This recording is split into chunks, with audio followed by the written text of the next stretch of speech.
Hola, somos Valeria y Vanessa. Nosotras vamos a realizar el protocolo o la bitácora de la clase del 16 de febrero. Entonces empezaremos con la lectura. Bueno, al principio la lectura trataba un montón sobre la reconquista de los territorios de Portugal y España, entonces conocidos como andaluz, que estaban conquistados por los moros o musulmanes y al final fue ganada por andaluz en la batalla de Granada. Y bueno, esto convirtió a los reyes cristianos en grandes poderes europeos.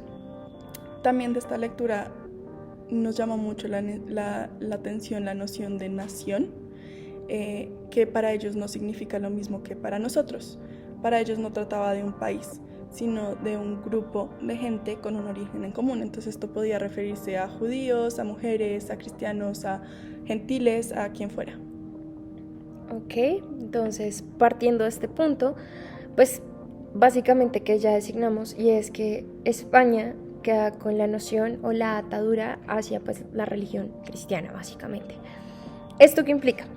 Como Val ya estaba mencionando, pues estaba el tema de la nación, entonces todo lo que no fuera básicamente originario de Europa, y eso incluía por ende la religión, era concebido como algo negativo. Al inicio lo vimos con la conquista o las primeras campañas en contra de los moros. Posteriormente en la lectura se empieza a tocar también hacia el lado de las personas judías. Entonces al inicio pues con los musulmanes prácticamente era la visión de que se estaba atacando al demonio.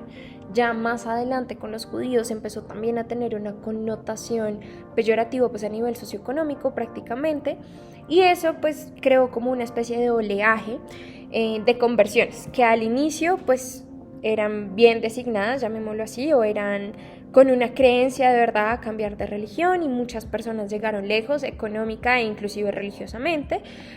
Pero también empezó a ocurrir un fenómeno en donde las personas se convertían, era más como por beneficio propio, y a estas personas se les conocía como cerdos porque querían tener o un beneficio económico o básicamente decir que eran cristianos mientras seguían practicando sus rituales judíos y realmente no se bautizaban.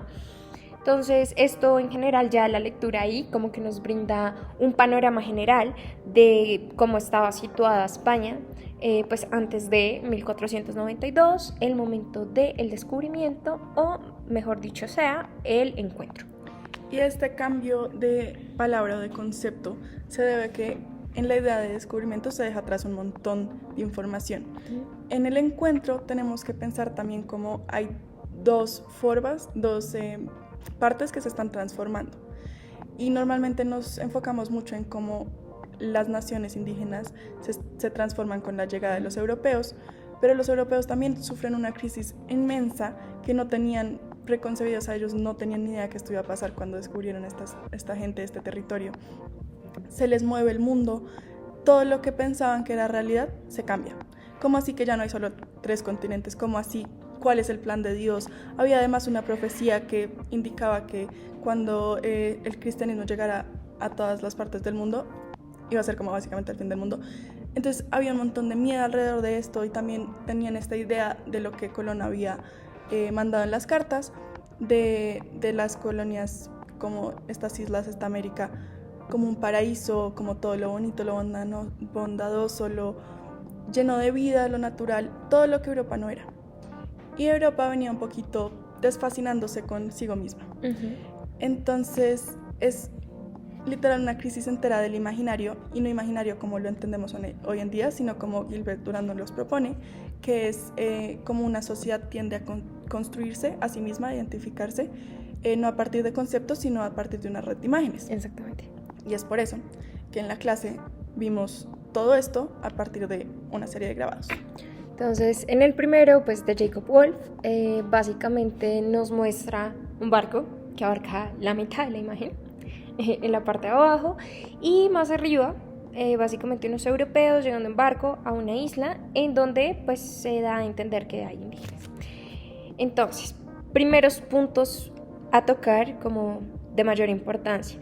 Se notaba que los cuerpos de las personas indígenas, 1, estaban aglomerados, 2, estaban desnudos, 3, de alguna manera eran como no binarios, no se les veían los genitales, se veían muy jovencitos, como muy aniñados, estaban así todos juntitos, mostraban un poco de miedo. Y poco a poco lo que se fue designando en la clase fue lo siguiente, y es que, 1, está el tema de que es aniñado o inclusive puberto, básicamente porque es la noción que se tiene como de la sociedad indígena, no propiamente de sus cuerpos, pero sí de la sociedad como tal, ¿sí? Entonces es como requieren de nuestra ayuda para poder llegar a esa madurez. ¿Por qué? Porque no tienen una jerarquización, una categorización. Se ve desde puntos como el lenguaje, que pues parte del latín, que es la lengua que se venía manejando desde la misma religión, el español, que es parte de sus derivados, hasta cosas como, por ejemplo, no usan ropa, entonces no se categorizan socialmente, no pueden ser autocríticos, no pueden tener su voz ni su voto porque todavía no son mayores de edad. Ahí, por ejemplo, los europeos tienen vello facial, implican esa autoría, esa capacidad de conciencia, llamémoslo así, para realizar eso. Entonces se veía más como un acto de ayuda a llegar a culturalizar esta sociedad, ¿sí? El hecho de que no tuviesen genitales igual venía de lo mismo. Si no eres mayor de edad no puedes designar si eres hombre o mujer o cuál es tu rol a cumplir precisamente. Y ya pues la aglomeración venía también de este tema de la otredad y que se vieran iguales, también venía de esta noción de, ¿sabes? Si ellos realmente no tienen como esta capacidad de categorizar o diferenciarse, pues realmente no hacen parte de la modernidad, porque la modernidad hace parte de identificar quién soy yo y quién eres tú y qué diferencias tenemos entre tú y yo, para poder marcar y categorizar precisamente, designar un rol y un papel, y ellos no tenían eso. Entonces era como una especie de favor o ayuda, lo que los europeos, en este caso los españoles, más o menos bajo la noción con la cual la estaban viendo.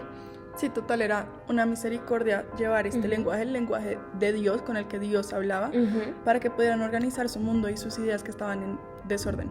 También algo importante era lo de la pintura flamenca, que era el referente para estos cuerpos desnudos. Sí, señora, sí, total. Pues bueno, básicamente, pues hubo una profecía donde básicamente, como ya habíamos mencionado, el fin del mundo llegaba, si el cristianismo llegaba a todas las partes del mundo. Entonces, cuando llegó y es como, hijo de madre, ahora sí llegó a todos los rincones del mundo, este es el fin del mundo, empezó toda una fiebre por el juicio final. Gracias, por el juicio final.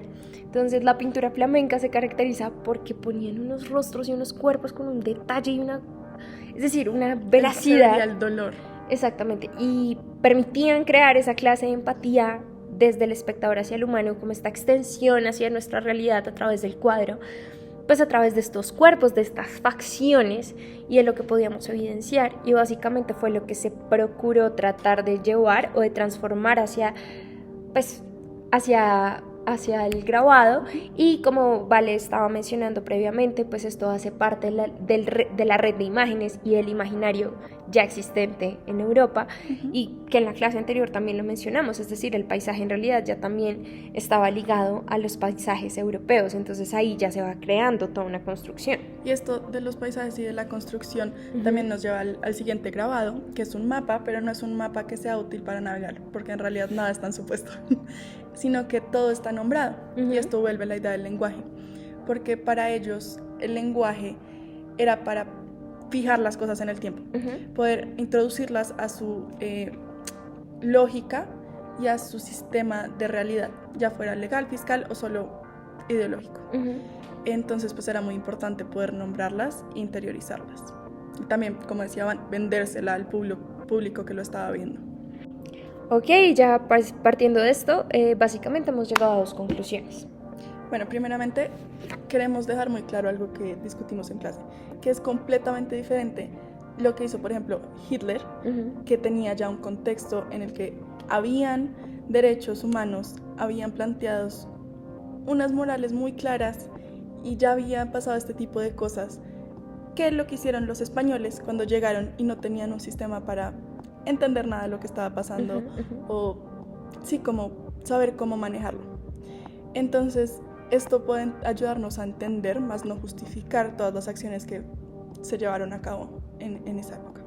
Exactamente, y pues todo esto partiendo nuevamente del concepto de la otra edad, es decir, uno puede aprender, y lo seguimos haciendo aún en la actualidad, ¿no? Es decir, qué es lo que yo soy y qué es todo lo que yo no soy, y como ya habíamos mencionado previamente, todo lo que no es, al menos en ese momento para los españoles, era malo, era peyorativo, era negativo. Entonces empezar a crear como este lenguaje, esta comprensión y este entendimiento y esta manera y esta noción bajo la cual es como, bueno, pero en realidad te estoy haciendo un favor porque te estoy ayudando. Exactamente, exactamente, como te estoy dando a entender las cosas para hacerte parte de mi sistema y que no seas necesariamente una otra edad, pues ya es una manera muy diferente de comprender precisamente ahí sí aplica ya con todas las de la ley este encuentro porque los afectó en 2 vías. Y ya básicamente eso sería todo. Muchas gracias por su atención.